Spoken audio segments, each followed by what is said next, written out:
Monsieur le Président, Madame la Ministre, Madame la Présidente, mes chers collègues, il y a dans le cœur des jeunes des éclats de rire, des amitiés indéfectibles, des passions amoureuses, des rêves, des envies d'ailleurs ou de révolte, de pavés ou de plage. Il y a dans le cœur de cette jeunesse impétueuse, impatiente, exigeante, sévère, qui tant de fois par la rue s'est livrée à la défense de la liberté et à la justice, il y a tout notre avenir. Mais au moment même où nous nous réunissons, il y a aussi dans ces cœurs de l'inquiétude et de la tristesse. Il y a sous les toits de Paris quelques soupentes de misère où la jeunesse se désespère. À Bordeaux, à Dax, à Strasbourg, à Montpellier, de jeunes femmes et de jeunes hommes se sont levés ce matin sans avoir dîné, la nuit leur tenant lieu de repas. Dans nos villes, dans nos campagnes, certains ont rendu les clés de leur premier logement pour retourner vivre chez leurs parents, le rouge au front. Là, ils ont perdu leur job étudiant. Ici, ils peinent à trouver ce premier emploi auquel ils aspirent tant. Ce soir, à l'heure du couvre-feu, des visages sans rides mais sans sourire viendront grossir les rangs des banques alimentaires. Entendons-les. C'est la première fois que je viens parce que ça commence à être la galère et que j'ai faim. Personnellement, il m'arrive souvent de ne pas manger. Je vole beaucoup dans les magasins, je ne peux pas manger sinon. Mon frigo est vide depuis lundi et ça commence à devenir difficile, effectivement. Avant, je travaillais tous les jours et maintenant, c'est 2 à 3 fois par semaine. Honnêtement, sans distribution alimentaire, je ne sais pas comment je ferais. J'ai perdu mon job, donc c'est un peu difficile. Je vis seul avec mes études le matin, la journée et le soir, je me retrouve seul. J'ai eu pour la première fois une pensée suicidaire. Leurs noms, Maëwen, Hector, Augustin, Maya, Bilal, Léa, Lisa et tant d'autres. Souvenons-nous de l'espoir de nos 20 ans pour mieux saisir et mieux entendre leur désespoir aujourd'hui. Leurs souffrances sont les nôtres. En faisant résonner ce matin dans notre hémicycle l'écho de leur détresse et de leurs appels au secours, la représentation nationale doit leur assurer, leur témoigner, leur démontrer qu'ils ne sont ni des fantômes, ni des invisibles, mais des citoyens à part entière dont nous avons l'honneur exigeant d'être les représentants. Entendons-les.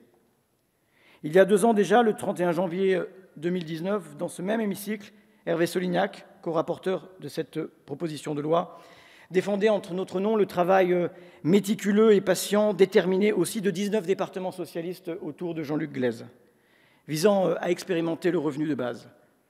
Alors que la crise sociale grondait déjà, nous voulions proposer, nous voulions débattre, diagnostic contre diagnostic, proposition contre proposition, valeur contre valeur.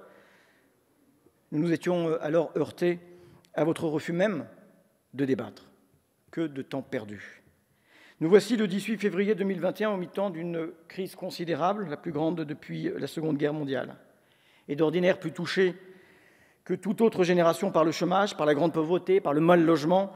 La voici, cette jeunesse frappée plus encore par la crise économique et sociale que charrie la pandémie derrière elle. La réalité nous alarme.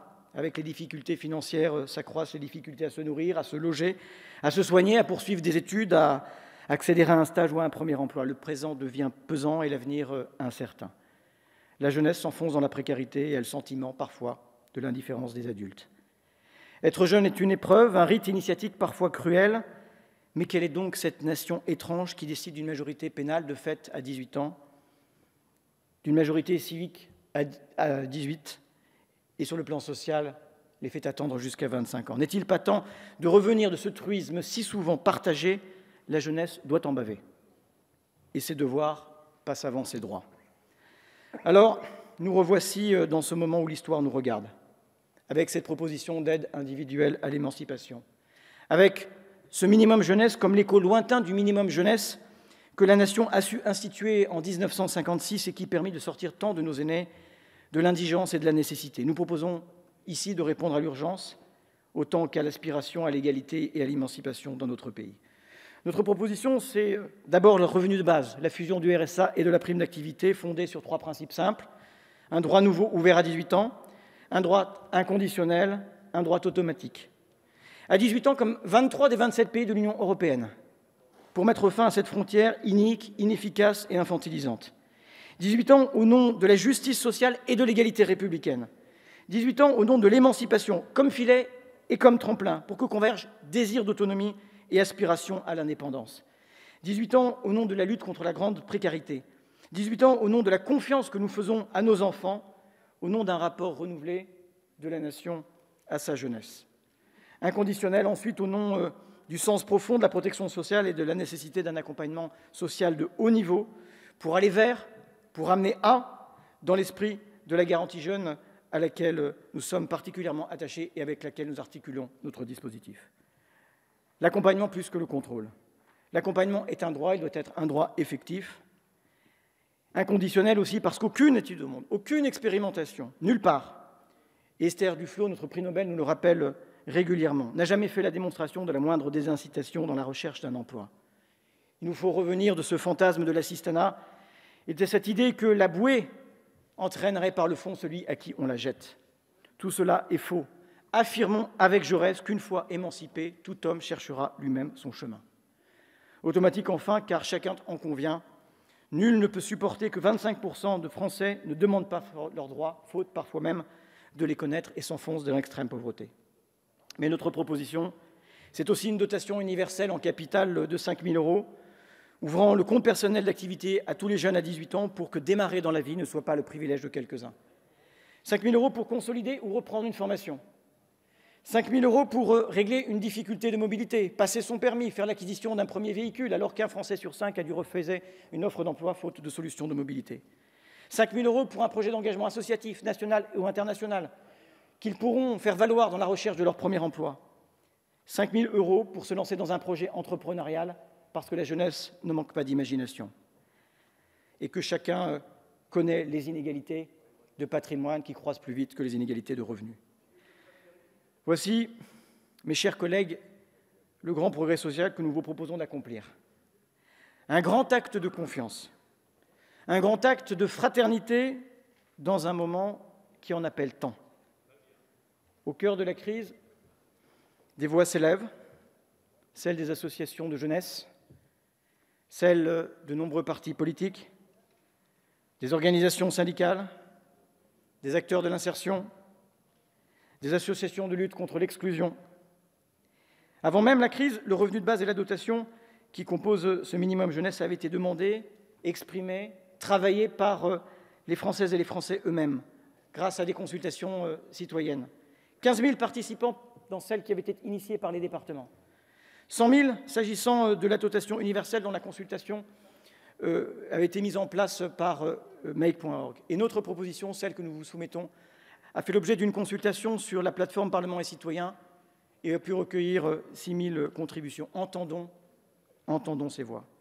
Elles invitent notre regard et plus encore notre conscience à se tourner vers cette jeunesse. 68% des Français sont favorables à l'ouverture aux jeunes à 18 ans du RSA.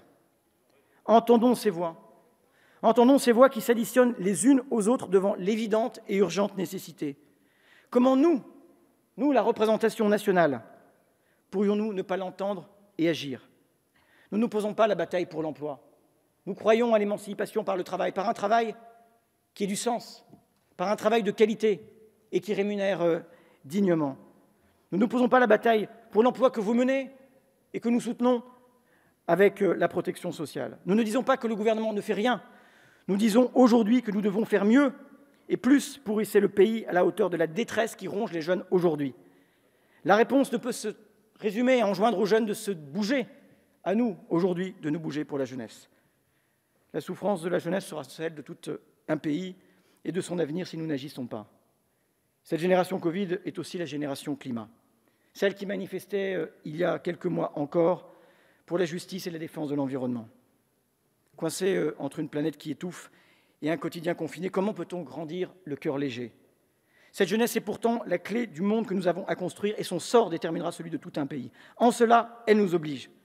Voilà à quoi nous sommes appelés aujourd'hui, tendre la main à cette jeunesse. Et s'il est juste qu'une société se juge à la façon dont elle traite ces jeunes, alors il est urgent d'agir.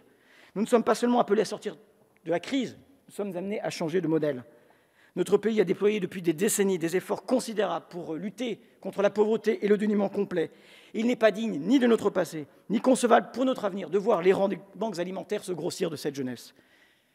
Mes chers collègues, Madame la ministre, citoyens, je vous exhorte Donnons à nos cœurs révoltés ce qu'il faut d'audace et de courage pour voter ce texte.